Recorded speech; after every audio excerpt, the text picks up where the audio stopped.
Well, the rain did halt play today, but matches were completed here on day 2. This is the Advantage Receiver Podcast. Welcome, everybody, to the Advantage Receiver Podcast. We're here to go over day 2 at the French Open. Taylor Fritz, top-ranked American, did win 5 tough sets. Really a good win for Taylor Fritz in its opening round match.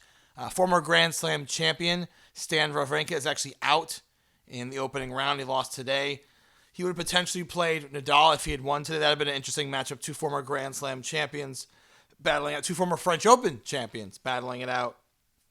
And that would have been a really good match for round 2 between Wawrinka and Nadal. But Nadal wins and Wawrinka does not. Speaking of Nadal, Nadal wins in 3 sets. And it just seems like it doesn't matter what's going on with Nadal as far as his physical stuff. He comes to Paris and he's ready to go all the time. And he just baffled Jordan Thompson today. I watched a little bit of that match today, and it just seemed like no matter what Jordan Thompson did, Nadal had an answer. I saw parts of the match where Thompson was looking at his box, shrugging his shoulders, like, what else can I do? And that's kind of a feeling that a lot of people have when they play Nadal in Paris. It's just, what else can I do?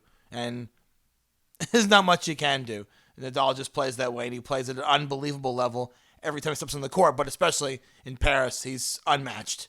There's nobody better in the history of the game at that venue, and Nadal continues to impress, even at the age of 35, going on almost 36 for Nadal now, and just continues to prove why he's one of the greatest of all time, if not the greatest. And I don't care how many players come after him, I think he'll still be remembered forever as far as one of the greatest of all time, no matter who. If anyone ever surpasses his Grand Slam total, whether Djokovic or somebody else, I think Nadal is going to go down as one of the top 3 of all time. Djokovic finished before the rain. Like I said, the rain did halt play today, but Djokovic got in there, won pretty handedly today in straight sets. So that's good for Novak to get a quick win. While the others have to play tomorrow and catch up, at least he got to finish his match today. A lot of the other matches were suspended because of the rain. One of the players was Richard Gasquet, the Frenchman. He's up a set right now on Lloyd Harris, so he'll have to come back tomorrow and complete his match. Women's seeds just keep dropping. What is going on? What is going on in the women's game right now as far as the women's seeds? Yesterday, Ons Jabeur was defeated in opening round, and then 2 people that I had in my quarterfinals, and I believe I had one of them in my semifinal, was Kontaveit. She lost today. And then Krejcikova, who won the tournament last year, she's out too. Not to mention Muguruza lost yesterday to Kaia Kanepi. What is happening? What is happening? It's not just that they're losing. They're losing in round 1. Krejcikova won this title last year. Now she's out in the opening round. Not to mention Ons Jabeur and Kontaveit lost. What is happening right now?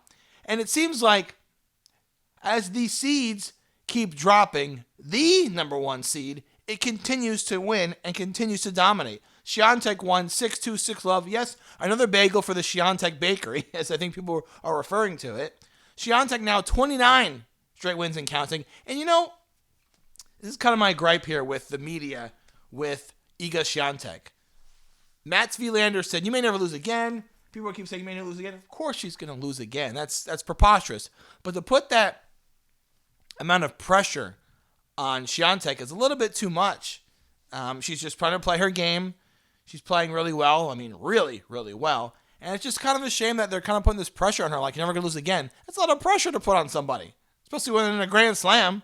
Let's pump the brakes a little bit. Of course, what Swiatek is doing is incredible. It's a joy to watch, and her continue to win, showing why she's number 1 player in the world on the women's game. And she's playing better, I think, than either number 1 player. I think she's playing better than Djokovic. It's just my opinion. I think Swiatek is proving she is the clear number 1 player in the world, male or female. But to say, like, she's never going to lose again, that's preposterous. Of course she's going to lose again. She's not going to win, like, 100, 200 matches in a row, and she's going to be like, okay, I retire, bye. Like, no, it's not going to happen. She's going to lose a match at some point. She's going to lose a couple matches at some point. But the fact they're saying she's never going to lose again, it's a little bit too much pressure on Swiatek. She's got a Grand Slam to focus on. Now 6 wins away from the title. Let's pump the brakes on the never lose again stuff. Andreescu gets a nice win. Andreescu won today in 3 sets. Good for her. Got to see her come back going well. See her playing well again. It's nice to see her getting some wins in majors. Osaka's out in round one. Tough draw for Naomi to play Anisimova. Lost today in straight sets to Anisimova. Anisimova's been playing really well. She played really well in Charleston on the clay, beating Sabalenka along the way. It's just tough for Osaka to be out in a Grand Slam this early. We'll see what happens. And she, was asked about Wimbledon, which we'll get to in here a little bit. She's asked about Wimbledon. Now it's an exhibition event because there's no points rankings. She might not show up. That's a podcast session for another day.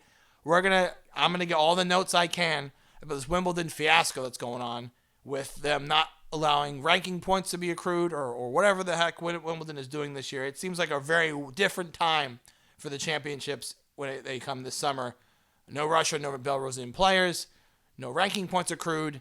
It's going to be interesting to see what happens when they play the championships in London this summer, because I've never seen anything like it where it's completely different than I've ever seen growing up.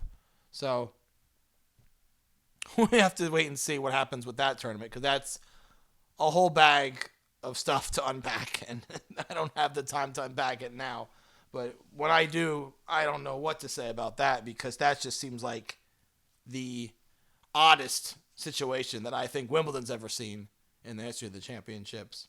So we will see what's happening going forward with the French Open. I still like Nadal to play well. I still, like I said in the video that I posted the other day, I still like him to play Alcaraz in the semifinals. Alcaraz is playing well, and we'll see what happens. But it's just, it's just baffling with the women's game and the seeds that are dropping. It's one after another. Jabeur, Kontaveit, Krejcikova, all out in round one. Swiatek, hopefully that doesn't get to her pressure-wise, because like I said in my video, Halep will be coming. If Halep plays well, they could meet in the third round, if I'm not mistaken. That is going to be a tough match for either player, but Swiatek, if the pressure gets to her and she slips a little bit, Halep will take advantage. So that's going to do it for the first ever Advantage Receiver podcast. I know it's a short one, but just a quick synopsis of the stuff today. That's how it's going to be for these championships. I just want to give you guys a heads up what's going on with the tournament, what's happening, all the news and notes. It's been a good start so far. Like I said, a lot of upsets on the women's side. Men's side, nothing really too jarring as of yet as far as I've seen. So we'll see what happens tomorrow. Could be potential upsets. Holger Rune playing Shapovalov and Musetti playing Tsitsipas. Those could be potential upsets. I don't think Tsitsipas loses, but Shapovalov, that could be a potential upset. We will see what happens, and I will break it all down for you tomorrow on the Daily Advantage Receiver podcast. Thank you for listening to the Advantage Receiver podcast, bringing you tennis from the West Coast to every coast.